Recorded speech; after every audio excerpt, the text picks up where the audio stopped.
en la Cámara, pero había también dirigentes sindicales, había gente especialista en cooperativas, por ejemplo. Entonces fuimos compartiendo conocimientos desde distintos lugares, y eso fue bien interesante, ese encuentro en la cooperativa, entonces, perdón, en el taller. Entonces nos quedamos con la idea de que esto deberíamos replicarlo y tratar de alcanzar a lo mejor un margen mucho mayor.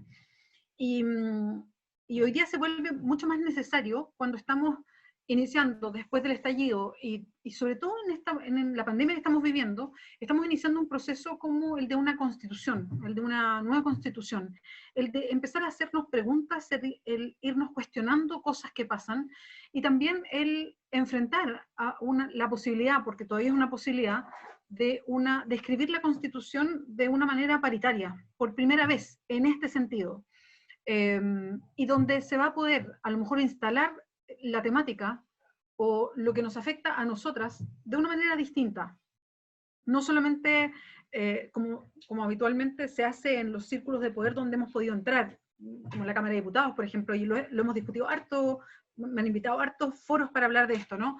Donde habitualmente las mujeres estamos como en los temas de mujeres, ¿no? Sino que poder penetrar en la temática integralmente. Y de esto se trata el taller de economía feminista, de entender que cuando hablamos de nosotras no tiene que ver con temas de mujeres, tiene que ver con cómo entramos o cómo entramos a analizar lo que nos pasa en la integralidad de los temas, lo que significa el desarrollo de nuestra vida, lo que significa nuestro desarrollo vital, lo que significa el impacto de las labores de cuidado en nuestra vida entera. Y creo que, por lo menos a mí, el taller que hicimos ya la primera vez, la primera parte o la primera versión de este taller, me abrió mucho los ojos en cuanto a la trayectoria en el feminismo, a lo que estamos hablando, lo que estamos luchando como mujeres.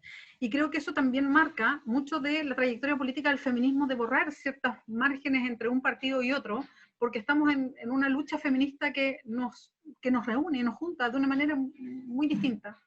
Y quiero compartir con ustedes algunas cifras en pandemia que creo que hacen mucho más evidente el por qué estamos hoy día reunidas acá y por qué es importante que tengamos muy claro desde dónde estamos luchando, desde qué cosas queremos instalar y por qué este proceso que se abre es tan importante instalarlo desde ciertos lugares y con una motivación y con una orientación bien clara. A propósito de la pandemia, este 2020, que ha sido un 2020 tan extraño, ¿no? Que parece de repente que fuera como una película que se está viviendo, lleva ya en Chile 32 femicidios. Y cada uno de ellos, uno se imagina, bueno, cada uno por supuesto encierra una historia, y los femicidios es como el momento más extremo de la violencia machista, pero para llegar a un femicidio hay una historia de violencia, y no solamente en ese caso, sino de muchas violencias que se van acumulando. Pero esa cifra es tremenda, sobre todo pensando en que hoy día hay encierros, cuarentenas y una situación de extrema vulnerabilidad de muchas mujeres. Pero hay muchas más. Las denuncias o los llamados a los teléfonos de emergencia, no solamente de los que dispone el CERNAM, sino también los que disponen las policías, se han elevado en un 100, 200 y hasta 300%. Y en algunos no es necesariamente para pedir directamente auxilio, sino algunos para pedir orientación. Pero identifican las personas que atienden esos llamados que el pedido de orientación en realidad es un pedido de auxilio, pero que no puede ser directamente de auxilio porque las mujeres están con su agresor al lado. Entonces es orientación, es como auxilio maquillado. Y con solo escuchar eso, a mí cuando escuché esa explicación como que se me apretó la guata, porque me imagino lo que significa para una mujer estar tratando de pedir auxilio como en clave, ¿no? Porque si no, porque el agresor está al lado. Entonces, eso es lo que le pasa a muchas mujeres hoy día en pandemia, cuando sabemos las estadísticas de lo que significa la cantidad de mujeres que vive agresión todos los días en sus propias casas. Pero las estadísticas siguen. Solo en pandemia ha habido 3 ministras de la mujer en este gobierno específico. O sea, cuando más se ha necesitado una ministra de la mujer es cuando menos hemos tenido una respuesta desde quienes están hoy día administrando el Estado para lo que se necesita.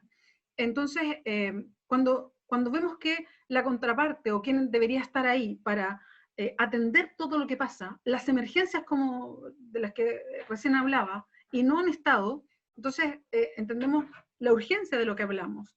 Y esta no relación entre lo que pasa afuera, no solamente por las estadísticas, sino también por cómo se ha ido instalando esta temática o estos temas, y la respuesta que está al otro lado de los sectores más conservadores, ¿no? Donde evidentemente el Ministerio de la Mujer es un ministerio de cuarta categoría, es un ministerio que es un ministerio como de premio de consuelo, es un ministerio que no importa, y es un ministerio que se entrega cuoteadamente a la UDI, que la verdad es que este es un ministerio que no le importa, ¿no? El partido más conservador tiene el Ministerio de la Mujer, que es justamente donde hay que avanzar en políticas que van a contrapelo de lo que ellos tienen en sus propios estatutos. Si sigo con las cifras, la participación de la mujer en pandemia, la participación laboral de la mujer en pandemia ha retrocedido 10 años, solo en estos meses de pandemia. Si sigo con más cifras, y esta es una de las que más me impresionó, porque tenía la sensación, y es curioso esto de las sensaciones, ¿no? Tenía la sensación que era distinto, pero en una encuesta respecto a la cantidad de horas que se ocupa en los distintos hogares para las labores que se llaman de la casa, o las labores de trabajo dentro de la casa, se estableció que el 40% de los hombres dedica 0 horas a lo que se llama labores de la casa. Y yo no podía creer, tuve que leer las cifras 2 veces. O sea, hoy, 2020, en pandemia, el 40% de los hombres dedica 0 horas a las labores dentro de la casa. Y uno piensa que hemos avanzado mucho más, ¿no? Tenía esa sensación de que estamos en otro momento. Y sigo con las cifras. A propósito de esas, y las conecto, ¿no? Hay varios estudios que dicen que por el cuidado de los hijos, más el teletrabajo, más la situación, y por la situación de pandemia, las mujeres de entre 35 y 45 años, y veo que aquí hay mujeres muy jóvenes, pero hay algunas que esto les toca, de entre 35 y 45 años, van a ser, de alguna manera, o son hoy día las más afectadas por esta triple o cuádruple jornada entre el teletrabajo, la pega de la casa y el cuidado de los hijos o hijas. Y que ese estrés alto, tremendo, de tratar de compatibilizar sin ayuda externa todo esto, hace que estén muy elevados todos sus problemas de angustia, insomnio, estrés, depresión, y que ese efecto en salud mental no solo les está afectando ahora, sino que va a tener una afectación de aquí a varios años más, y no se sabe cuántos. A esa generación, o sea, va a ser básicamente una generación de mujeres marcada por la pandemia, y son mujeres que hoy día tienen entre 35 y 45 años. Y les convido solamente esas estadísticas para entender lo que la pandemia nos afecta específicamente a nosotras, y por qué entonces se vuelve tan necesario que entendamos cuál es este momento preciso y lo importante que es el proceso que viene a continuación, lo importante que es que sigamos organizadas, lo importante que es presionar para que una constituyente se vote y que sea una convención paritaria que la escriba, pero que no llegue cualquier mujer a integrar esa convención, para que estos temas sean los que se pongan, para que haya una óptica que haga que cualquier otra crisis no la terminemos pagando las mujeres en exclusiva, para que otra crisis no terminemos con estas mismas cifras que se vuelvan a repetir, para que no sea nuevamente las mujeres de 35 o 45 años, que sea una generación que va a pagar las consecuencias de que haya una crisis nuevamente. Creo que es muy importante que en nuestras organizaciones, que en nuestra forma de organizarnos, que tengamos estas conversaciones, que podamos compartir estos datos, estas cifras, que podamos compartir todo este conocimiento para entender que tenemos que empezar a empujar las barreras de lo que se habla hoy día en Chile respecto al trabajo, a la economía, al desarrollo, al modelo, a lo que entendemos por cifras, a lo que entendemos por un buen vivir. Creo que llega el momento y se abre la oportunidad para hoy día salir a pelear todos esos conceptos, y para entender que lo que queremos no es solamente estar en las comisiones de salud en educación, queremos estar en todas las comisiones, porque esto es cambiar las estructuras del poder. Y creo que para eso estamos en un taller como este. Así es que muchas gracias por acompañarnos hoy día, muchas gracias por por seguir impulsando esta pega, porque podemos nosotros tener las mejores intenciones de hacer un taller de economía feminista, pero si nadie nos acompaña, si nadie se inscribe, no tendría muchos resultados. Así es que muchas gracias por estar acá, por acompañarnos, por impulsar la pega, porque es muy bonito que nos podamos reunir y que podamos conversar sobre esto, que podamos ir, no solamente, porque esto es lo bonito del taller, no es solamente ir compartiendo estos conocimientos, sino que también irnos nutriendo con el conocimiento que cada una que viene al taller trae consigo. Para mí la gran enseñanza del feminismo es que voy aprendiendo de todas, todos los días. Así que muchas gracias y bienvenidas.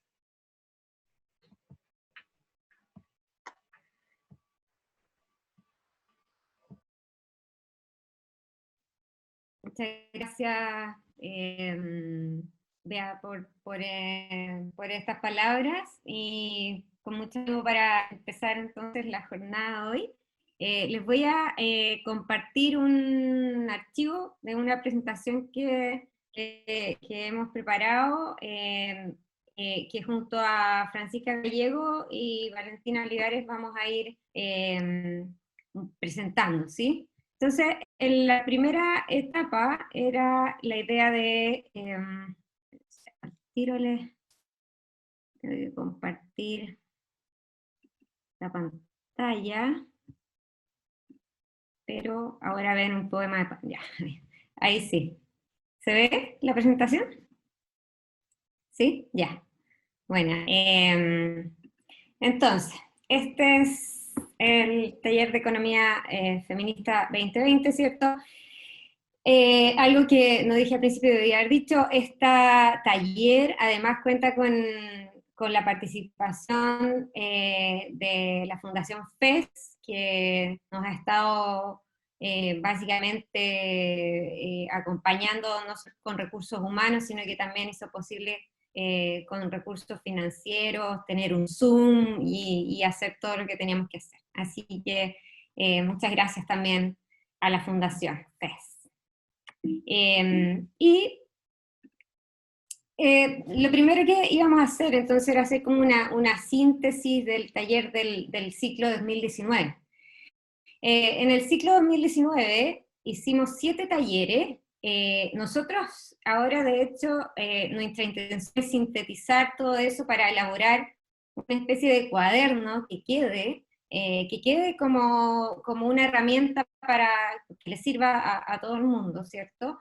Esos 7 talleres fueron durante el segundo semestre del año 2019, también con el apoyo de FES, y el objetivo principal era desarrollar y profundizar en Chile una perspectiva feminista en la economía y las políticas públicas, desde el análisis de la coyuntura económica y otros temas estructurales. Entonces la idea no era definir a priori, sino que ir construyendo cuáles eran los temas, y por eso fuimos variando, ¿cierto?, entre problemas más estructurales y problemas más de la coyuntura. De hecho, terminamos el último taller con el tema constitucional a raíz del estallido, digamos.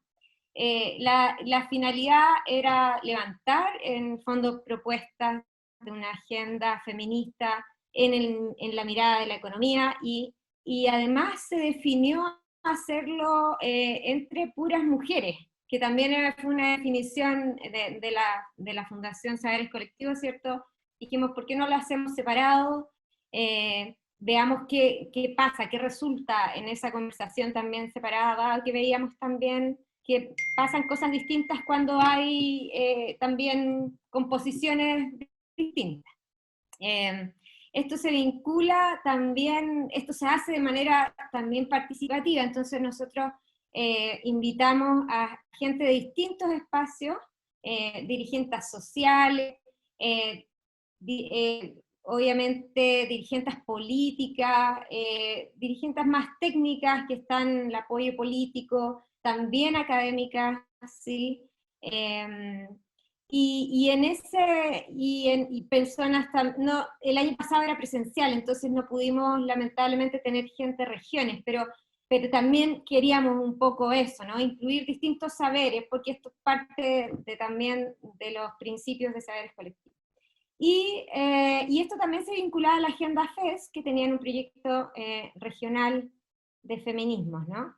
De hecho, participaron en promedio 30 mujeres en cada uno de estos talleres, que estaban vinculados a estos movimientos Desbordada, a N, a FES, al Frente Amplio, a Mujeres Modatima, Convergencia Social, AFP, todos estos, Revolución Democrática, Unidad Mujer y Saberes Colectivos también, y otras muchas. Estos son los logos que encontramos, ¿cierto? Pero también independientes, ¿cierto? Y estos fueron los que participaron. Y los temas que tratamos fueron estos son 7 talleres. Partimos con un marco conceptual, entonces, ¿qué es la economía feminista? ¿Cómo la entendemos? ¿Qué distinto es la economía feminista de la economía ortodoxa? Y también, como parte de la economía heterodoxa, cómo disputa también en el marco más bien teórico, ¿cierto?, de construcción de conocimiento, cómo disputa, ¿cierto?, con otras visiones de la economía heterodoxa. Después empezamos el taller con una mirada acerca del tema de la seguridad social y de pensiones, y entonces nos fuimos desde pensiones a mirar toda la vida activa de las mujeres, porque finalmente las pensiones son un poco dependiendo del modelo, ¿cierto?, pero el resultado actual básicamente es el resumen de la vida. Y entonces en esa mirada de la vida, que tenía que ver con muchos ámbitos, ¿cierto?, miramos el tema de cómo las políticas sociales interactuaban ahí, ¿cierto?, y cómo el empleo actuaba ahí, cómo también la distribución del trabajo no remunerado y de cuidados afecta a eso en estas sesiones que vinieron después. Y al final teníamos estas como contradicciones, ¿cierto?, entre el trabajo remunerado, no remunerado, y básicamente el tiempo y el bienestar de las personas. Después nos fuimos al tema medioambiental y miramos en detalle el tema del agua, y finalmente terminamos con el análisis de una nueva constitución y cómo también puede haber una mirada de la economía feminista en este ámbito, y la oportunidad que se abría para que esta fuera paritaria, ¿sí? Esos fueron los temas. Ahora voy a dejar con Francisca, que nos va a contar más. Gracias, Clau. Gracias a todas.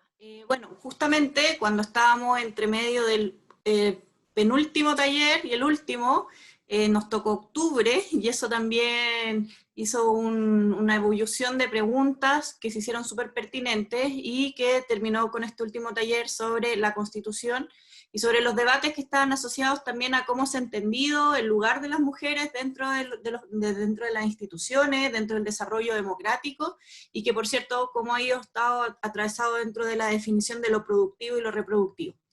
En base a estos talleres, lo que hemos estado trabajando con Claudia y con Valentina en los últimos meses es poder identificar cuáles fueron algunos consensos que nos permitieran decir, bueno, ¿cómo pensamos este segundo ciclo?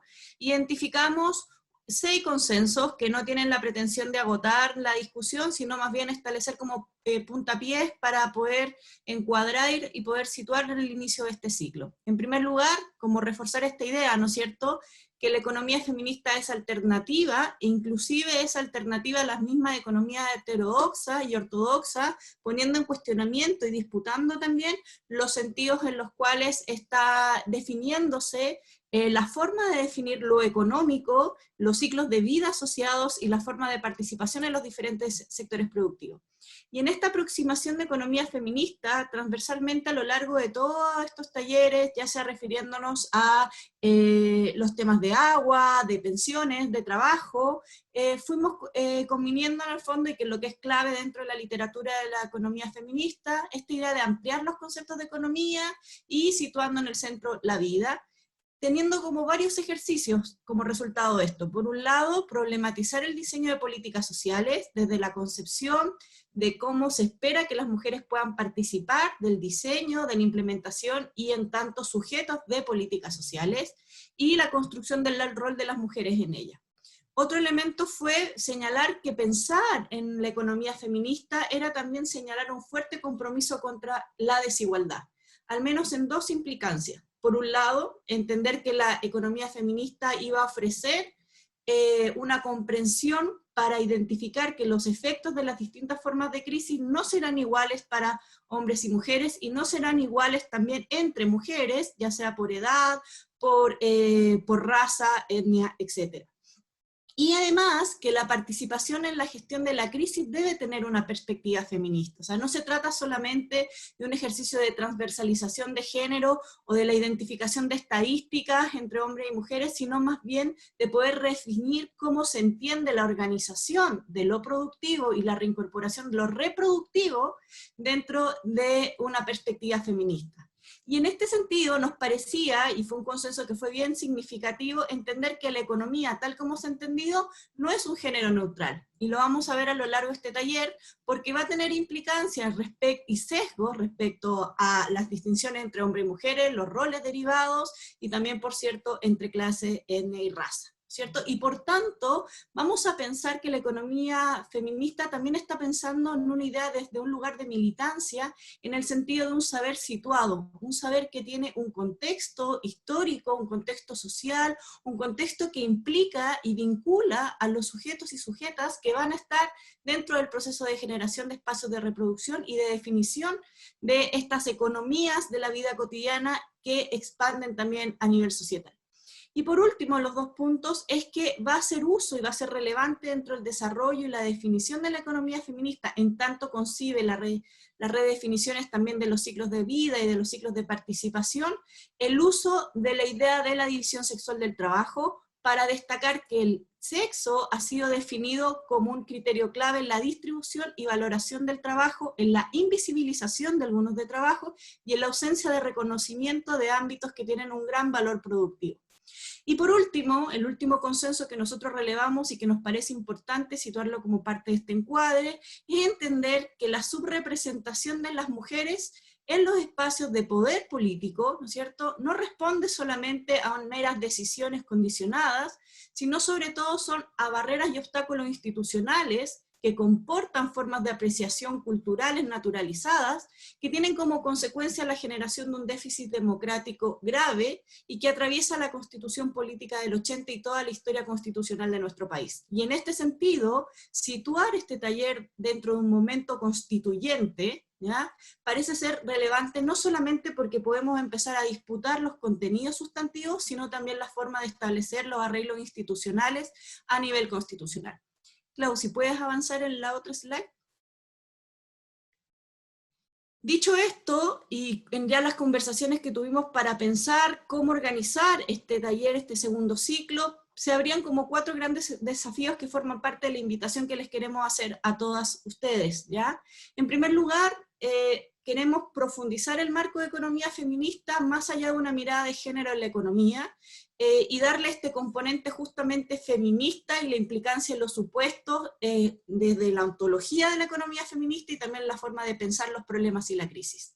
En segundo lugar, queremos, y por eso la amplitud de la invitación, conformar que este sea un espacio de trabajo para repensar la organización de la vida y las economías de la vida cotidiana como un espacio de reproducción de la vida social y un ámbito de producción que ha sido invisibilizado.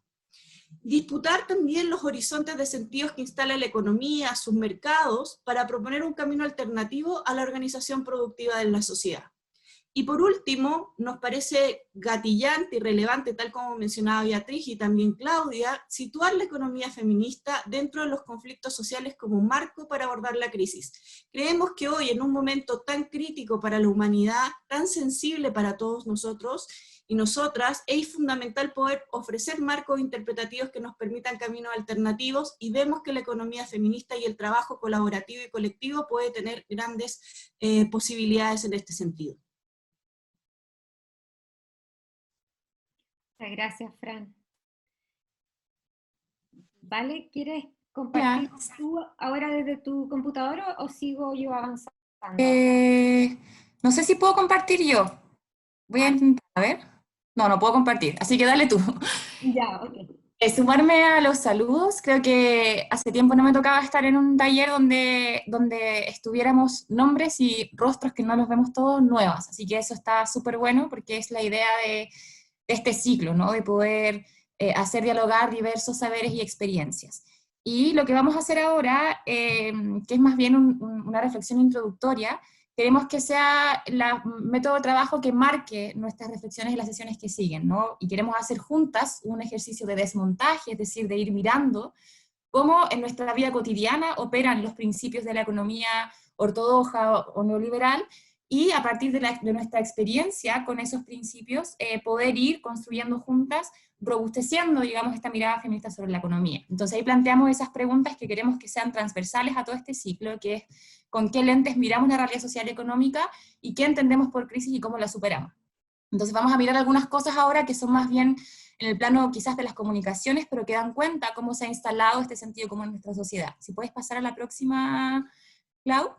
Les voy a compartir ahora un video que es muy cortito, que es de Sebastián Piñera, entrevistado en el año 1980 en Sábado Gigante, con Don Francisco. Y rescaté ahí esa foto de Uña, porque me parece muy decidora de lo que queremos mostrar. O sea, primero, la puesta en escena, como van a ver, son tres hombres economistas, con Don Francisco diciendo muy nítidamente que la economía es algo, es un asunto de expertos que no todo el mundo entiende, y el rol de la mujer en esa puesta en escena es la señora que sirve el café, ¿no? Completamente fuera de la discusión. Y rescaté estas citas porque hablan de cómo esta, que es una visión parcial de la economía, que es la economía neoliberal, se ha presentado siempre ante la sociedad como la única, ¿no? Y en esa entrevista Sebastián Piñera habla de la teoría económica moderna.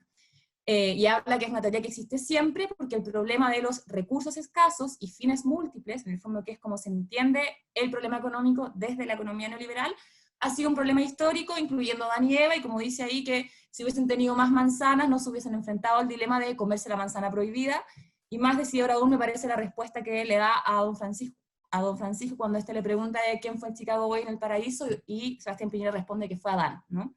Y que se juntan, digamos, varios mitos en torno a la economía y también en torno a el rol del hombre y de la mujer, digamos, en uno de los mitos fundantes de nuestra sociedad, y también de la forma en que se entienden los roles de género. Y cuando le preguntan por qué él no había estudiado en Chicago, entonces hablan de los Chicago Boys, quiénes son, explica muy bien cómo este grupo de economistas se había instalado en toda la sociedad. Básicamente, Sebastián Piñera responde que la teoría económica moderna es una sola, independiente de si se estudió en Chicago o no, y que es la hegemónica, por así decirlo, la única y la principal para entender los problemas de la sociedad. Y elegimos este video porque, primero por la fecha, porque coincide también con que es la fecha de la Constitución que tenemos hoy día. Estaban siendo muy fanfarrones, digamos, con los primeros años de las políticas de choque económico durante la dictadura, y justamente un par de años después, en la crisis financiera del 81 al 82, estos grandes héroes, todos por supuesto hombres de élite, formados, digamos, bajo el alero de la doctrina de Chicago, vieron cómo su primera doctrina económica fracasaba y tenía que salir el Estado, ¿cierto?, a rescatar a la banca.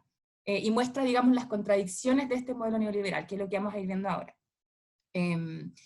Y a propósito de eso, como algunas cuñas, digamos, hitos noticiosos que hemos visto en la crisis, de cómo esta teoría económica y esta forma de entender el mundo, de alguna manera, ha permeado las respuestas que hemos experimentado en estos meses de intensa crisis social, económica y sanitaria, ¿no?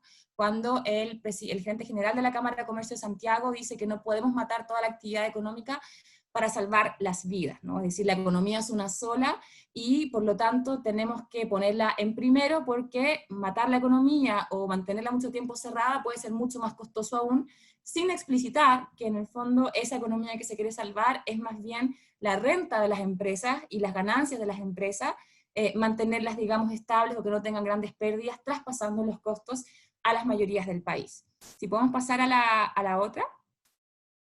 Y aquí elegí tres como titulares que me parecen importantes. El primero es de lo que dijo María José Hoffman cuando se estaba discutiendo la primera versión del salario de emergencia, que es que esperaba y deseaba firmemente que el gobierno no cediera ante la petición de aumentar el monto de este ingreso de apoyo para que la gente no dependa del Estado, y poniendo en evidencia uno de los pilares también importantes de esta forma de entender la relación entre Estado, economía y sociedad, ¿no?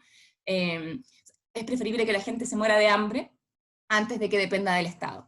Luego aparece un tuit de José Ramón Valente, que es uno de los economistas como también influyentes desde esta óptica más tradicional, que dice: cuida tu fuente de trabajo, porque si solo nos preocupamos de darle ingreso temporal a las familias y no de mantener las empresas a flote, la ayuda será solo pan para hoy y hambre para mañana. Y hay muchas distorsiones ideológicas ahí, ¿no? Porque en el fondo se desconoce el hecho de que no son las empresas o los empresarios quienes crean trabajo, sino que son las mayorías que acuden, que están creando la riqueza, digamos, las responsables de cuidarlo y mantenerlo. Entonces se invierte comunicacionalmente, ideológicamente, el orden de los factores.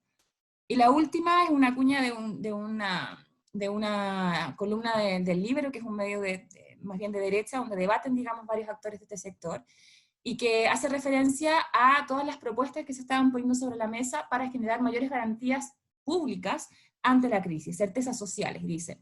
Lo que partió hace algunos años en temas educacionales, ahora se extiende a la salud, a las pensiones, a los servicios sanitarios, a la vivienda, y más adelante lo hará el transporte público y la energía, entre otros. La consigna no es generar un debate sobre el estado de bienestar, sino que imponerlo, para que el Estado juegue un rol más fuerte, desplazando al sector privado, amputando la mano invisible. Y ojo con lo que viene a continuación, porque dice: no hay que jugar con la mano invisible, les advierto. Es muy fuerte, al menos es más fuerte que la mano de varios políticos, incluyendo el gobierno.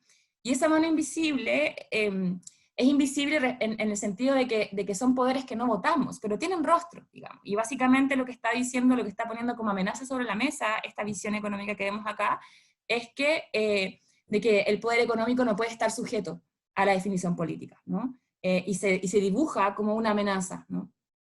Quiero que pasemos a la otra, si se puede. Y aquí la idea no es leerla, simplemente es mostrarle dos puestas en escena de un mismo personaje, que es parte de quienes sostienen de alguna manera la economía neoliberal.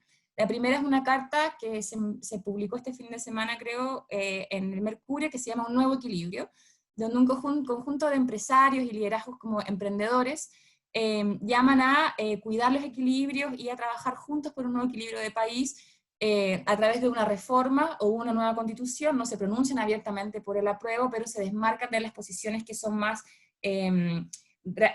reactivas, digamos, o más, que han puesto más dificultad al cambio de la constitución, y por lo tanto se muestran como un sector que está abierto al diálogo político. Y por contraste, vemos lo que dice a continuación, que es que uno de los firmantes, Bernardo Larraín, que es presidente de la SOFOFA, pide 24 meses de flexibilidad y adaptabilidad laboral. En el fondo están pidiendo 2 años para poder hacer y deshacer con las condiciones de trabajo en nuestro país. No están pidiendo como en el fondo manga ancha, como una especie de túnel oscuro, para poder sostener en condiciones precarias el trabajo asalariado en nuestro país, y así poder cuidar las ganancias de las empresas. Entonces es un contraste que es muy importante tener sobre la mesa, porque por aquí se cruzan dos discusiones, ¿no? ¿Cuál es el marco político en el que vamos a resolver el asunto de la nueva constitución, y cuáles son las condiciones económicas concretas en las que vamos a ir viviendo este proceso y con las que vamos a proyectar futuro? Y lo que están haciendo los sectores conservadores hoy día, incluso aquellos que dicen, estamos por un cambio de la constitución, es decir, estamos dispuestos al diálogo político, siempre y cuando esa discusión sobre el poder no toque el problema del poder económico. Y justamente lo que queremos hacer acá es mezclar estas cosas, ¿no? Es como en la discusión sobre cómo se distribuye el poder en nuestra sociedad, entra también la discusión sobre la distribución del poder económico. Entonces, a partir de estos ejemplos, quería mostrarles como algunos de los principios de la economía neoliberal, ¿no? Están ahí subrayados, no los voy a leer entero, pero que nos muestran contradicciones entre lo que dice ser y lo que en verdad hace al final del día. Y que esto sale de un autor que igual les podemos mandar los textos si quieren, que es David Harvey. El texto se llama Breve Historia del Neoliberalismo. Y dice que, de acuerdo con la teoría, el Estado neoliberal debiera favorecer fuertes derechos de propiedad individual, el imperio de la ley y las instituciones del libre mercado y del libre comercio. Y son como los puntos claves de la doctrina neoliberal, donde la libertad individual básicamente es igual a libertad en relación a la propiedad privada, ¿no? Y se le atribuye a estas actorías, a las empresas privadas y a la iniciativa empresarial, como las principales fuentes de innovación y creación de la riqueza. Y por lo tanto, la pobreza, la desigualdad, en el fondo se superarían en la medida de que estos motores de la sociedad, ¿cierto?, la empresa privada y la iniciativa empresarial, generan el suficiente crecimiento y el suficiente nivel de productividad para que chorree, que es la famosa teoría del chorreo con la que hemos vivido todos estos años, digamos, en nuestro país. Y habla, por supuesto, de que el Estado no tiene que intervenir en la economía, de que tiene que, en el fondo, dejar al arbitrio de la libre competencia y la libertad individual todo el funcionamiento de nuestra sociedad, pero vemos que hay varias contradicciones en eso, que es lo que aparece luego después, ¿no? ¿Cuáles son las tensiones entre la teoría y la práctica? Y que es que cuando se enfrentan crisis y conflictos económicos, el Estado tiende a privilegiar las condiciones para el negocio por sobre los derechos colectivos y la calidad de vida de todos los tipos de trabajo, y del medio ambiente en su capacidad para regenerarse, los bienes naturales comunes. Y además de eso, es decir, de intervenir activamente, ¿no? Yo creo que aquí hay ejemplos muy concretos que tenemos en nuestra historia reciente, el caso del crédito con aval del Estado, por ejemplo, donde básicamente se garantiza, entre comillas, un derecho social que es la educación, a través de la inyección directa de recursos del Estado, que el Estado aparece como aval, a la banca, en vez del Estado financiar directamente a las y los estudiantes de nuestro país.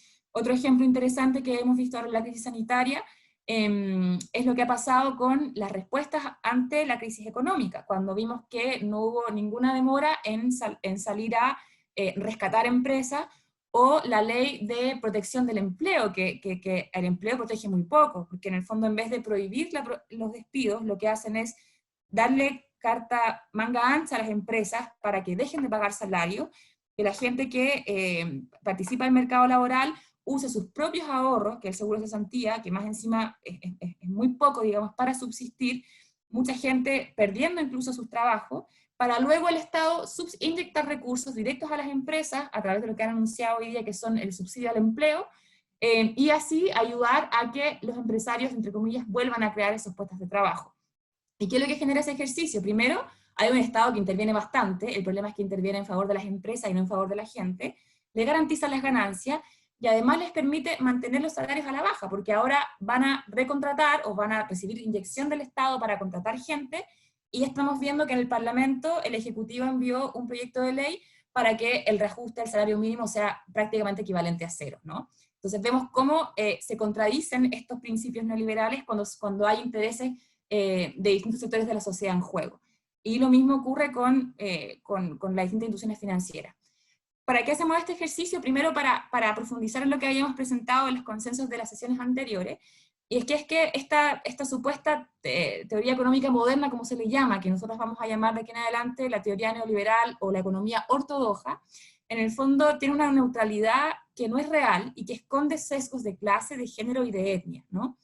Y que en esos principios podemos entenderlo no solamente como un proyecto económico alejado de la política, sino que el proyecto neoliberal es principalmente un proyecto político, con principios y prácticas económicas que definen una determinada distribución del poder en la sociedad, ¿ya? Y según este paradigma, ¿cuál es la crisis? ¿Qué es lo que se entiende por crisis? Se entiende por, aquí una definición que también plantea una autora feminista bien interesante, que vamos a ocupar también como tronco durante el taller, que es Amaya Pérez Orozco, que es el texto que se llama Su versión feminista de la economía. Básicamente, para esta visión ortodoxa, las crisis económicas son principalmente las crisis financieras y las que tienen alcance mundial, cuando se habla de crisis crediticia, de crisis bancaria, de crisis de la deuda o del empleo, ¿ya? Y cuando eso ocurre, en el fondo, las decisiones van orientadas a restituir la buena salud de las instituciones financieras para luego sanear el resto de la economía, es decir, al resto de las y los mortales, y evitar que el Estado intervenga en favor de la mayoría. Entonces nos interesaba hacer este ejercicio de ir viendo cómo se plantean en la vida cotidiana, tanto antiguamente como hoy día, estos principios de la economía más ortodoxa. Si podemos pasar a las preguntas ahora. Bueno, ahora queremos pasar a una sesión de discusión grupal, donde la idea es que podamos reflexionar y compartir sobre situaciones o experiencias colectivas que hemos vivido individual o en conjunto durante esta crisis sanitaria económica, desde los oficios, activismos, hogares, etc. Y que podamos como compartir las respuestas que hemos visto en nuestra vida cotidiana, tanto a nivel comunal, territorial y del país. Así que hay un link, yo no sé, la Vero va a darnos las instrucciones de cómo nos vamos a dividir en grupo, pero la idea es que tengamos un tiempo para para tener esta reflexión situada en experiencias concretas y luego volver a este espacio plenario a contarles cómo vamos a seguir el resto de las sesiones. Eso. La idea es que nos demos 10 minutos de conversación grupal y después podamos volver de nuevo al plenario para ver el cierre y también ver cuál va a ser la agenda que nos va a acompañar en las próximas sesiones. Ponían en una posición de mal visto, más cuestionado respecto a eso. Y por otro lado también se habló algo muy interesante que era la precarización entre mujeres jóvenes e intensificación de los trabajos de cuidado. Y ahí salió una idea que me parecía como digna de destacar, que era esta idea de esta esclavización que experimentaban las mujeres voluntarias porque querían dar todo, querían trabajar todo. Nos competía también sobre todo en como ámbitos de gestión de voluntariado feminista, pero eso también estaba traduciéndose en una autoexplotación. Después apareció esta idea de cómo habían algunos procesos de incorporación del enfoque de género más mercantilizados que se incorporaban como formas de marketing, y había una especie de apropiación, incorporación de género, que un poco ya era políticamente correcto tener el género y de alguna medida se despolitizaba. Ahí ustedes me van corrigiendo, chicas, si es que me equivoco. Y por otro lado también esta idea, esta sensación de un horizonte de incertidumbre y desesperanza en torno a las ayudas económicas, en torno al activismo y en torno a la familiar, como muy centrado en la precarización laboral y en la intensificación del trabajo doméstico, y que también tenía variaciones muy distintas en función de los países de Latinoamérica. Estaba una compañera de Brasil en nuestro grupo, y ahí ella nos contaba que, por ejemplo, en el caso de las conversaciones sobre aborto, de las discusiones sobre aborto, Chile, inclusive estando en una situación de bastante desventaja, hoy particularmente está en una mejor posición de lo que podía haber estado Brasil. Y también se mencionó sobre esta idea de la existencia de solidaridad entre las redes cercanas, pero una gran falta de empatía en las instituciones, sobre todo en estos momentos donde la muerte y las pérdidas de seres cercanos han estado como tan presentes dentro de la vida. Eso por nuestro lado. Súper, gracias. ¿Voy yo ahora? Ya. Ya, también hice esto. ¿Lo están viendo? Entonces aquí pusimos algunas de las cosas que salieron en el grupo, entre un diagnóstico, ¿cierto?, de lo que hemos vivido y también algunas críticas acerca de las políticas, ¿cierto? Un tema que salió es el tema del surgimiento de las ollas comunes, ¿cierto? Donde había como también una visión claro, las ollas comunes como el resultado básicamente de la ausencia de un Estado garante en una crisis como esta, y que al mismo tiempo involucraba cierto romanticismo quizás con la idea de que, bueno, igual a pesar, o sea, ya que no hay una política pública de cuidado, nos vamos a cuidar entre nosotros, ¿sí? Después, la sensación de una alta vulnerabilidad laboral, de falta de derechos laborales, de falta de poder, básicamente, de los trabajadores, y sentirse básicamente en las manos de los empresarios, ¿cierto?, los empleadores, y en condiciones bastante precarias, sobre todo las personas que trabajan en horarios, ¿cierto?, y que no cotizan. Entonces, cuando el acceso al retiro del 10% tampoco les llega, ¿cierto?, y más encima las políticas sociales no han sido universales, entonces mucha gente sin ayuda. Después hay una omisión de algunos sectores de la economía y la vida, diría yo, como el área de la cultura, por ejemplo, que todavía además está en la incertidumbre porque no sabemos qué va a pasar con eso. Después también había una sensación de que estas políticas eran como una especie de pasada de cuenta por el despertar, por el octubre, por el estallido, ¿ya? Algo que se vio también es que en varios barrios aparece esta idea de solidaridad, sobre todo entre las mujeres, lo que igual es positivo, digamos, en un modelo neoliberal tan profundo, ¿cierto?, que nos ha calado en todas partes, igual sentir que básicamente el contexto también promueve la solidaridad, no es que seamos neoliberales, genéticamente hablando, ¿cierto? El contexto también promueve otras prácticas. Y también sentir que como, bueno, que hay como una deshumanización de las decisiones de la política pública, ¿sí? Y que desespera, básicamente. Y yo creo que termina en que, esa desesperación termina en que entonces tenemos que ayudar de alguna manera, ¿sí? Después una observación de que hay una brecha digital importante también, a nivel de mujeres, ¿cierto? Y probablemente en otros grupos sociales, y eso también se reveló ahora, porque dado que este tipo de tecnologías ayudan a conectarse, ¿cierto? También el tema de la corresponsabilidad en el hogar y el trabajo doméstico, ¿cierto? Y toda esta carga que además que son madres, ¿cierto? Y mujeres.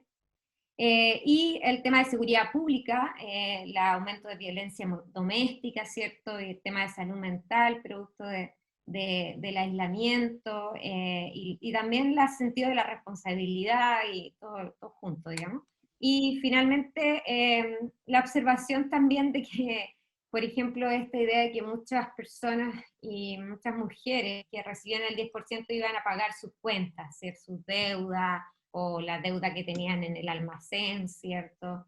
Y entonces de nuevo como aparece esta sensación de deber, de cuidar, de responder también. Eso, creo que no se me quedó nada. Si hay alguien que quiera sumar algo del grupo. ¿No? Claro, agregué en ese mismo Jamboard también el grupo de la Vale, están en las hojas anteriores. ¿Aquí? No, antes. Ahí, ya. Bueno, nosotros vimos principalmente como hablamos de las transformaciones en el espacio doméstico, básicamente de cómo se ha trasladado a ese lugar, al espacio doméstico y a lo comunitario, todas las respuestas y las presiones a la crisis, ¿no? Hay una sobreexplotación de nuestras vías y de nuestro entorno. Vimos también cómo ha aumentado la informalidad y formas precarias en el fondo de resolver la crisis con mayor impacto en las mujeres, y en múltiples dimensiones, sobre todo en los sectores más precarizados. Hablamos también del cambio de las condiciones en los distintos segmentos de la sociedad, donde atravesado en parte por las modificaciones de los indicadores de vulnerabilidad del gobierno, que ha hecho que no solamente como sectores medios no puedan acceder a ciertos beneficios, sino que incluso dentro de los sectores que ya están calificados como vulnerables, la modificación de esos indicadores también les ha excluido de políticas públicas como que son urgentes para la sobrevivencia. Y también de cómo el endeudamiento está generando estragos en diferentes segmentos de la sociedad, y cómo sobre todo en los sectores medios se desnuda, digamos, una pobreza que antes aparecía encubierta, ¿no? Y aparecen problemas que antes no eran, entre comillas, propios de esos sectores, como el no poder pagar el arriendo, el no poder pagar, como que hay un cambio en los estándares de vida de muchos segmentos de la sociedad. Y respecto como a las respuestas comunitarias, como que teníamos diferentes valoraciones en torno al acompañamiento de las redes, porque por un lado sentíamos que efectivamente se ha dado más espacio para la construcción de redes, el estar encerradas en la casa como que nos ha obligado a contar más con las compañeras, con los espacios de activismo, con mayor contacto con nuestras amistades, como una mayor cercanía como afectiva a pesar de la distancia social, pero que al mismo tiempo eso es desigual dependiendo de las condiciones en las que se hace confinamiento.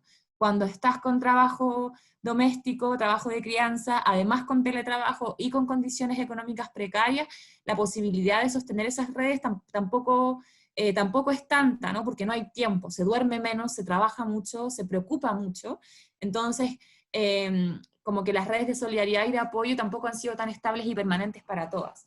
Eso es lo que vimos en términos generales, más bien como los desplazamientos de lugares donde se están experimentando las presiones, y también transformaciones en diferentes segmentos de la sociedad. Y bueno, varias compañeras con experiencias de despidos, de pérdida de trabajo y de falta, y se percibe como muy crítica la falta de ayuda estatal, sobre todo para las mujeres jefas de hogar, las que están con desafíos en la crianza de sus hijos, y ahí aparecen varios nudos críticos. Eso. Súper, gracias. En el slide 4 está lo del grupo de la Ver. ¿Aquí? Eso. Ya. ¿Vero? Ya.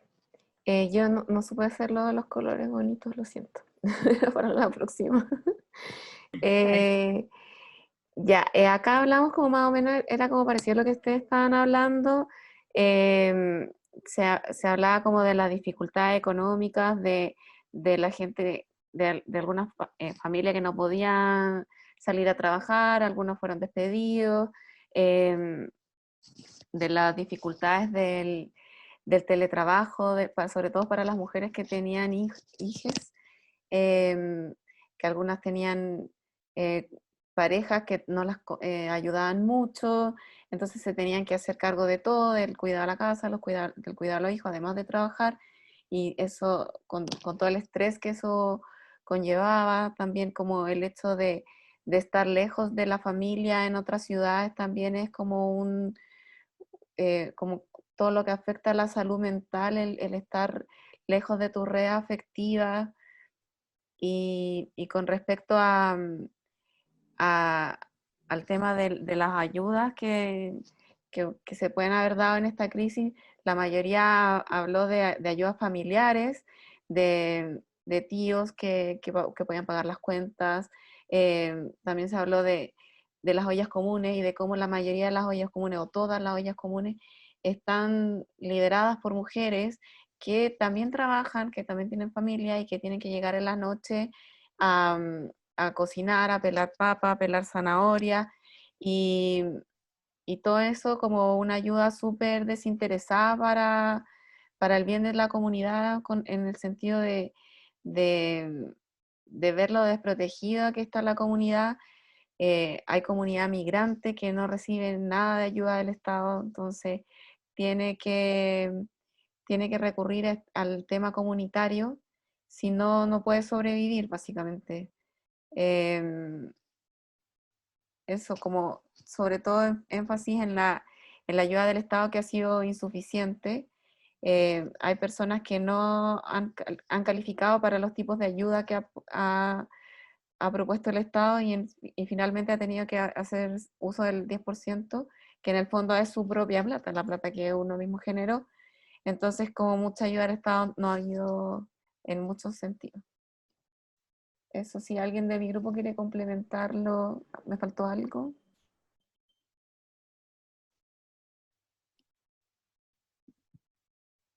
Gracias, Vero. Voy a compartir un fin de la presentación ahora.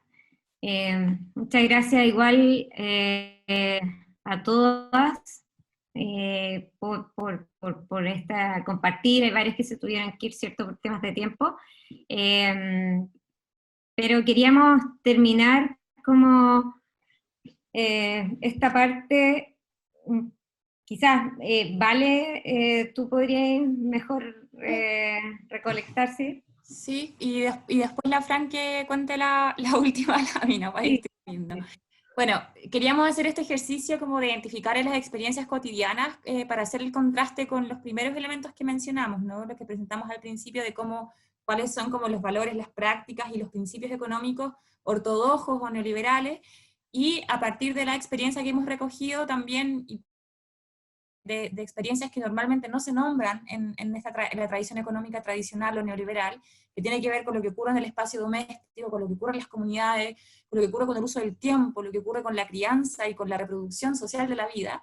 Es para situar, sin profundizar mucho, porque esto lo vamos a ver en el resto de las sesiones, cuál es en contraste las miradas de la economía feminista respecto a la economía neoliberal, ¿no?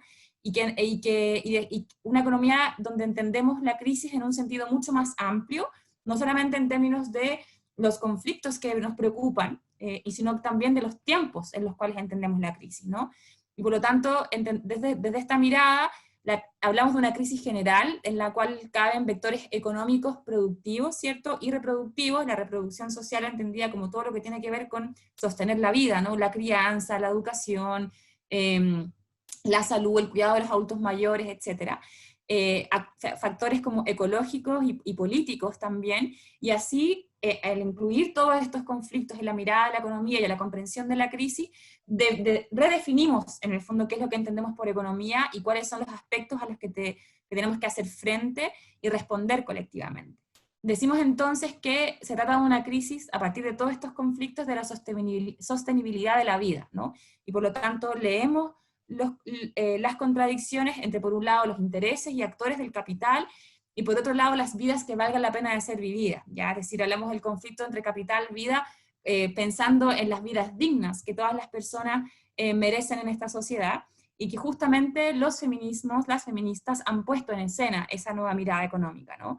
Y todas las tradiciones económicas, las reflexiones que vamos a poner en común en las sesiones que siguen, son debates y conceptos que están vivos, en el sentido de que son parte de una lucha política que hemos dado en las calles durante muchas décadas, como el debate sobre el trabajo doméstico es un debate que ha existido en distintas olas de los movimientos feministas, pero en los últimos años ha sido particularmente relevante para que existan cosas como un taller de economía feminista y que sea de interés y de urgencia política compartir estos saberes. Han sido las huelgas del 8 de marzo, que se han parado a nivel internacional, y con una experiencia muy potente en nuestro país, las mareas verdes y las mareas violetas las que nos han permitido revitalizar estos debates y hoy día enfrentar con nuevas preguntas y nuevos lentes los desafíos que tenemos para salir de la crisis sanitaria, económica y social en la que estamos viviendo en nuestro país. Entonces, este es un poco el lente con el cual vamos a ir profundizando en las reflexiones en las próximas sesiones, y nos interesaba como poner esto en ejercicio, no solamente hacer una presentación conceptual, sino que pudiéramos mirar colectivamente cuáles son los ámbitos, los conflictos y las urgencias en materia de política económica que la visión ortodoxa neoliberal, dirigida por hombres de clase alta, aunque tienen voceras mujeres como la María José Hoffman, y hacer ese contraste situado en los saberes y experiencias de cada una de las participantes. Eso. Entonces, dale, Fran, con la última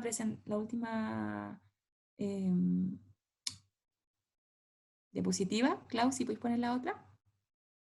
Entonces, nuestra tesis, o la tesis que queremos como desarrollar acá, es que la economía feminista efectivamente podría ser un marco interpretativo, un marco propositivo también para poder repensar alternativas para enfrentar, abordar las crisis y para poder darle un horizonte en el cual se ponga en el centro de la vida, como ya hemos mencionado, y para ello nos interesa como poder ir trabajando en conjunto algunos temas que atraviesan estas discusiones y las sitúan también en diferentes espacios de la experiencia social, colectiva y, por cierto, también individual.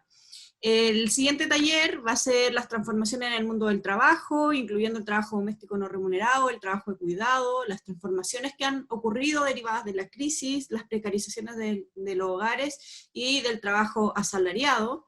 Posteriormente vamos a centrarnos en la idea de cómo se ha producido el despojo de derechos sociales y bienes naturales comunes, y cómo desde la experiencia de la organización y la resistencia en movimientos sociales de América Latina han podido existir espacios de resistencia, espacios de co-construcción colectiva, y desde esa perspectiva también cómo vamos a mirar el desarrollo de las políticas públicas, en algunos casos específicos, y las transformaciones que requieran para el futuro. Después, una unidad que parece crucial dentro de los estudios de la economía es poder analizar el endeudamiento y la financiarización de la vida como esta especie de incrustación que hace la economía en las finanzas de tipo neoliberal dentro de la vida cotidiana y la construcción de subjetividades asociadas, y cómo esto ha ido como no solamente en esta crisis, sino más bien es de tiempos pretéritos, y podemos situarla, particularmente nos interesa como en este caso abordarla desde el 2008 en adelante. Y por último, poder centrarnos en co-construir esta idea de cómo podría pensarse un nuevo pacto social que ponga la vida al centro en este proceso constituyente en el que está Chile, y que en el fondo también nos permita como ir resolviendo las urgencias económicas del presente y analizar las alternativas neoliberales para la reactivación justa y feminista. Eso es Solo todo. complementar algo, como que como incluimos todos estos temas, ya porque una que se me fue la lámina anterior, como nosotros ampliamos los conflictos que caben en el fondo dentro de las preocupaciones o de las miradas económicas, pero también ampliamos una dimensión del tiempo, ¿no? Porque ahora se habla de crisis económica porque está ya el mercado y porque está ya en el fondo las tasas de desempleo, en el fondo básicamente porque se pone en jaque el nivel de ganancia con el que venían los empresarios y quienes usufructan de nuestras vidas. Pero es importante hacernos la pregunta de cómo los feminismos nos hacemos cargo de, no son 30 pesos, son 30 años, ¿no? En la medida que los conflictos que escogimos para abordar durante los diferentes talleres, el problema del trabajo, la financiarización de endeudamiento de nuestros hogares y comunidades, lo que ocurre con los bienes naturales comunes y lo que ocurre con los desafíos de presentar un nuevo proyecto económico que ponga en el centro la vida, son experiencias que vienen que para nosotras, para las comunidades, para las mayorías, están haciendo crisis hace mucho tiempo. Por lo tanto, también nos pone el desafío de nombrar la crisis económica, nombrar la crisis social, nombrar la crisis política, no solamente en los tiempos de la elite, en los tiempos en los que las ganancias de los empresarios se ven en jaque, sino que en todo el tiempo, en estos 30 años, en que han sido también las vidas de las mayorías las que han estado en permanente crisis, a veces velada por la capacidad de endeudamiento que se nos entregó, o por el acceso a derechos mercantilizados, pero que hoy día estallan, digamos, como una realidad cuyas raíces son muy anteriores a la crisis sanitaria, y por lo tanto disputar también la idea de que la crisis económica que estamos viviendo ahora es como una especie de estallido financiero ocasionado mágicamente por la crisis sanitaria. Un país con un modelo económico que garantiza condiciones dignas para la vida de la gente no tiene un problema tan brutal de hambre como el que vimos en las primeras semanas de la crisis sanitaria en nuestro país. Entonces esas son ideas también que queremos poner en cuestión. Oye, muchas gracias y disculpen la extensión del tiempo porque sabemos que todos estamos con un montón de cosas y nos pasamos harto rato, así que muchas gracias a quienes se han podido quedar. Sí, quería también agradecerles y lo último que queríamos hacer era, bueno, mañana es 11 de septiembre, entonces queríamos, antes de terminar, hacer un homenaje, buscamos hacia hacia las mujeres que fueron asesinadas, ejecutadas o detenidas, desaparecidas durante la dictadura, ¿cierto? Y representadas en esas mujeres, torturadas también, representadas en esas mujeres a 8 dirigentes, ¿sí? Tenemos las imágenes de ellas y se las vamos a enviar, pero en este momento no alcanzaría como a mostrarles las imágenes también, pero sí las voy a nombrar y como una especie también, les pido así como una especie como de minuto de silencio, ¿cierto? Por estas 8 mujeres dirigentes que fueron asesinadas o detenidas, desaparecidas en este periodo, e invitarlas finalmente también a seguir en los talleres. La idea es que esta era simplemente una especie de motivación para identificar básicamente los temas de la crisis y hacer un diagnóstico comprensivo y ir abordando cada uno de estos aspectos, como bien dijeron Vale y Francisca, para ir nosotros también proyectando soluciones transformadoras, porque estamos en un proceso constituyente, ¿cierto? Y básicamente va a haber una vuelta, y ojalá sea en la mesa, con propuestas que transformen también la sociedad en la que vivimos. Entonces, quizás voy a tratar de hacer el ejercicio de compartirles la pantalla. Pero una de estas mujeres, ¿cierto?, es Elisa Escobar Cerda. ella era dirigente política del Partido Comunista. Esta mujer, ¿cierto?, es, perdón, Blanca Carrasco Peña. Blanca Carrasco Peña era dirigente estudiantil universitaria. También tenemos aquí, y no alcanzo a ver el nombre, por eso le cierro, a Ofelia Villarroel Latín, era dirigente sindical, ¿cierto? También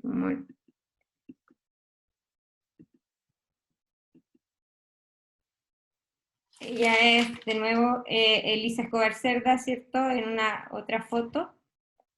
También Cecilia Magni Camino, ella era dirigente política del Frente Patriótico Manuel Rodríguez.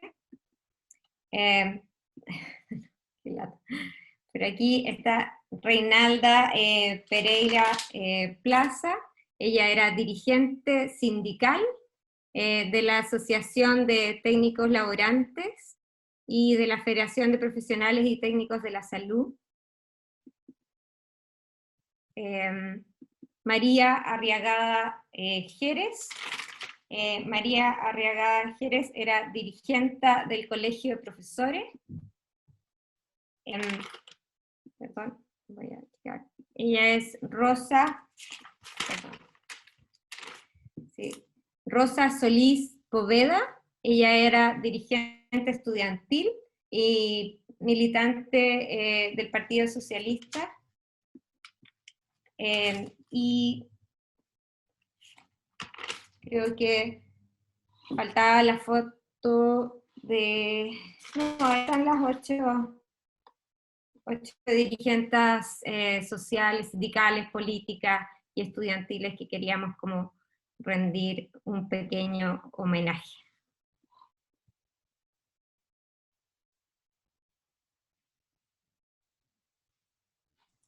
Si alguna compañera quiere mencionar algo como a propósito del homenaje del día de mañana, alguna de las que están acá.